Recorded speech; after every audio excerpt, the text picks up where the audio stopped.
할렐루야, 좋은 아침입니다. 오늘은 11월 24일 화요일 아침입니다.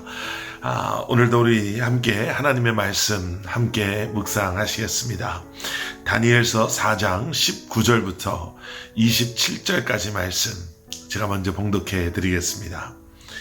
벨드사살이라 이름한 다니엘이 한동안 놀라며 마음으로 번민하는지라 왕이 그에게 말하여 이르기를 벨드사살아 너는 이 꿈과 그 해석으로 말미암아 번민할 것이 아니니라.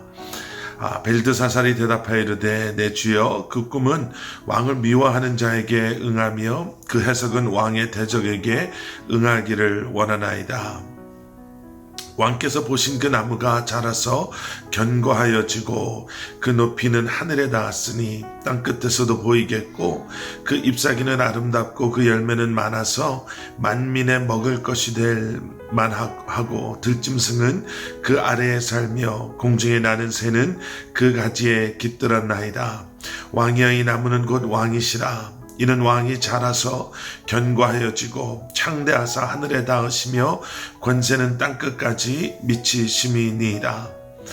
왕이 보신즉 한 순찰자 한 거룩한 자가 하늘에서 내려와서 이르기를 그 나무를 베어 없애라.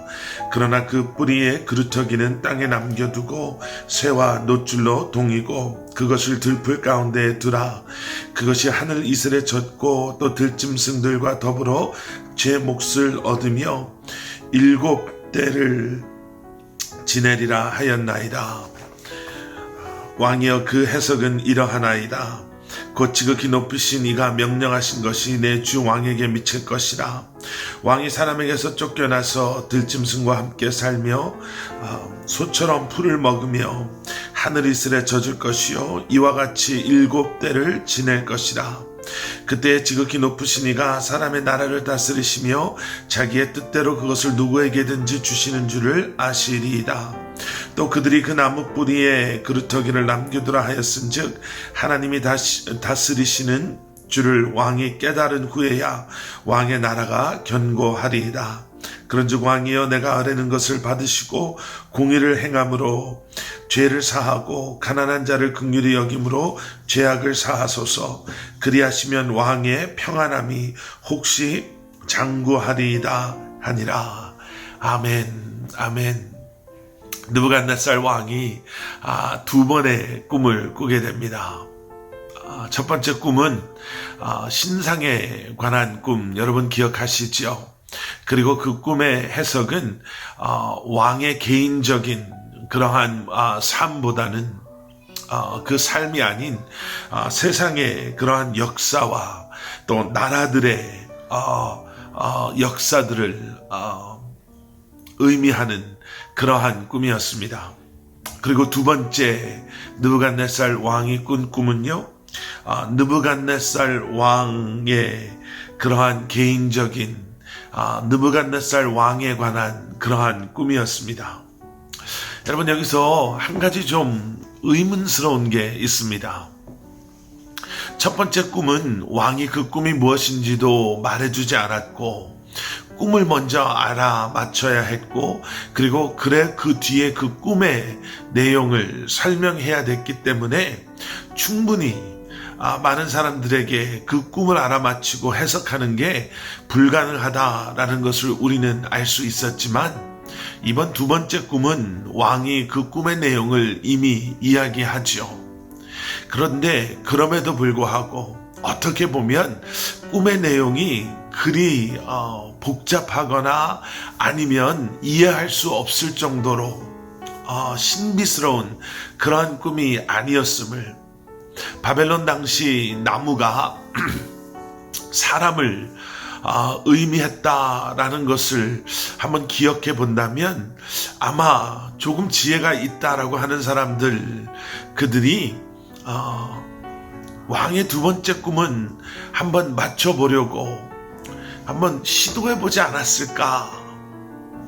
첫 번째 꿈을 알아맞힌 다니엘이 엄청난 부와 명예를 얻게 된 것을 기억했다면 이 왕의 두 번째 꿈을 한번 알아맞혀 보려고 하지 않았을까라는 생각이 듭니다. 그런데 아무도 그 꿈을 해석하려고 하지 않죠. 그리고 나서 왕은 다니엘을 다시 한번 찾습니다. 오늘 보신 본문 말씀을 보면요, 이 꿈을 들은 다니엘이 많이 힘들어했다라는 것을 보게 됩니다. 오히려 이제는 이 꿈을 해석해야 될 다니엘이 번민하고 괴로워하고 힘들어하는 것을 우리는 보게 되죠. 왜 그럴까? 오늘 본문 말씀 마지막 27절 말씀을 통해서 우리는 이 꿈이 왕의 죄에 관한 그러한 꿈이었음을, 그리고 그 죄 때문에 왕을 심판하시겠다고 결심하신 하나님의 그러한 뜻이 이 꿈을 통해 전달되어지고 있음을 우리는 보게 됩니다. 느부갓네살 왕은요, 세상적인 관점으로 놓고 봤을 때 최고라고 할 수 있는 그러한 사람이었습니다. 막강한 힘을 가지고 있었던 그러한 사람이었고요. 역사를 이렇게 들춰보면 느부갓네살 왕이 크게 두 가지로 알려져 있다라는 것을 저희가 보게 됩니다. 첫 번째는요, 그는 정복자로서 막강한 힘을 가지고 있었던 사람이다. 잔인하리만큼 전쟁을 좋아했던 사람이었고, 그리고 그 전쟁을 이길 수 있는 힘, 능력을 소유하고 있었던 사람이다 라고 알려져 있다고 합니다.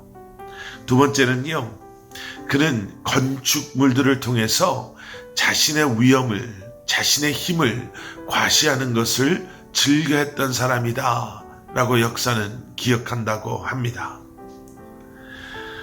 그런 느부갓네살 왕이요, 결국에는 죄의 문제 때문에 하나님의 심판을 받게 됩니다. 하나님의 심판하심의 이유가, 그리고 그 왕이 세상의 관점과는 상관없이 그러한 하나님의 심판하심 가운데 철저히 무너져 버릴 수밖에 없는 이유가 죄에 있음을 우리는 보게 되죠. 우리는 27절 말씀을 통해서 다니엘이 느부갓네살 왕을 얼마나 존경했다, 사랑했다, 소중하게 생각했다 라는 것을 보게 됩니다. 왕에게 이렇게 이야기하죠.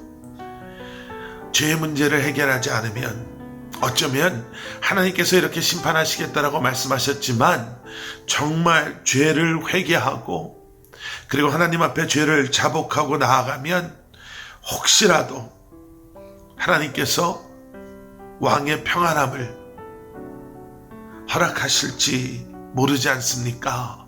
라고 이야기하고 있는 것. 여러분, 우리는 오늘 이 말씀 속에서요, 몇 가지를 좀 기억하고 짚어볼 필요가 있습니다.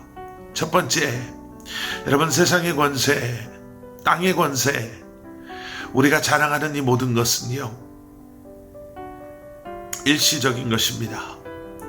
죄의 문제가 해결되지 않은 것, 우리와 하나님과의 관계가 올바르게 회복되지 않은 그러한 상황 속에서 우리가 누리고 우리가 소유하고 있는 모든 것은 여러분 아무것도 아님을 우리는 기억해야 될 줄 믿습니다. 두 번째는요, 죄의 심각성입니다. 죄의 문제를 해결해 줄 수 있는 것은 세상에 아무것도 없습니다. 예수 그리스도를 통한 그 죄로부터 자유함을, 온전한 용서와 회복을 우리가 경험하지 못한다면 여러분, 우리는 하나님의 심판 앞에 놓일 수밖에 없는, 하나님의 진노의 대상으로 하나님의 심판의 자리에 나아갈 수밖에 없음을 기억해야 됩니다. 그리고 마지막 세 번째는 다니엘의 마음입니다. 자기에게 벼슬과 명예를 주었기 때문이 아니라 어쩌면 마지막 순간까지 이렇게 수많은 하나님의 은혜의 기회 속에서도 그 하나님의 은혜를 놓쳐버리는 느부갓네살 왕을 안타까워하며 긍휼한 마음으로 죄입니다. 죄의 문제입니다. 예수 그리스도 하나님의 그 사랑과 은혜를 통해 이 죄의 문제를 해결하셔야 됩니다라고 말하고 있는, 어쩌면 모든 사람이 하고 싶지 않았던 그런 일, 어쩌면 자기의 목숨을 걸고 이제는 왕의 미움을 받을 각오를 하고, 하지만 그 영혼을 사랑하는 마음으로